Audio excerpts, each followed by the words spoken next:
ఒకసారి శివుడు బ్రహ్మలు మాట్లాడుకుంటున్నారు. ఆ మాటలు కాస్త వాదోపవాదాలుగా మారాయి. బ్రహ్మదేవుడు, నేను సృష్టికర్తను, పరబ్రహ్మ స్వరూపుడను, నేను చెప్పినట్లుగానే మీరంతా నడుచుకోవాలి అన్నాడు. దానికి శివుడు సమ్మతించలేదు. దాంతో వారి మధ్య వాదం పెరిగింది.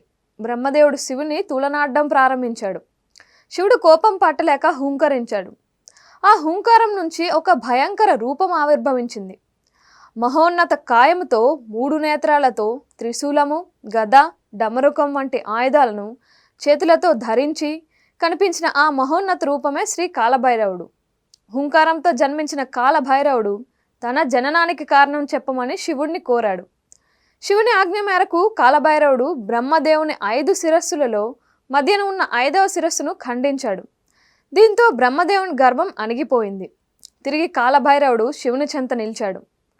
నీవు బ్రహ్మదేవుని శిరస్సును ఖండించడం వల్ల నీకు బ్రహ్మహత్యా పాతకం సోకింది. కనుక నీవు బ్రహ్మ కపాలాన్ని చేతిలో ధరించి తీర్థయాత్రలు చేయి అని శివుడు సలహా ఇచ్చాడు. కాలభైరవుడు బ్రహ్మహత్యా పాతకాన్ని తొలగించుకోవడం కోసం బ్రహ్మకలాపాన్ని చేతిలో ధరించి క్షేత్ర పర్యటన ప్రారంభించాడు. ఎన్ని క్షేత్రాలు పర్యటించినా తనకు సోకిన పాతకం విడవనందువలన మహావిష్ణువు వద్దకు వెళ్ళి ఆయన్ను ప్రార్థిస్తాడు. అందుకు కాలభైరవ, నీవు శివుని పుత్రుడవి కనుక శివునితో సమానం. బ్రహ్మదేవుని గర్వం అణచడానికి జన్మించిన వాడవు. నీవు ఎన్ని యాత్రలు చేసినా ఉపయోగం ఉండదు. నీవు కాశీ క్షేత్రానికి వెళ్ళు. కాశీ క్షేత్రంలో అడుగు పెట్టినంతనే నీ బ్రహ్మహత్యా పాతకం భస్మమైపోతుంది అని సలహా ఇచ్చాడు మహావిష్ణువు. దీనితో కాలభైరవుడు కాశీ చేరుకున్నాడు. ఆయన బ్రహ్మహత్యా దోషం పోయింది. బ్రహ్మకపాలాన్ని కాశీలో పూడ్చిపెట్టాడు. బ్రహ్మకపాలం పూడ్చిపెట్టిన చోట ఏర్పడిన తీర్థమే నేటి కాశీలోని కపాల మోక్ష తీర్థం.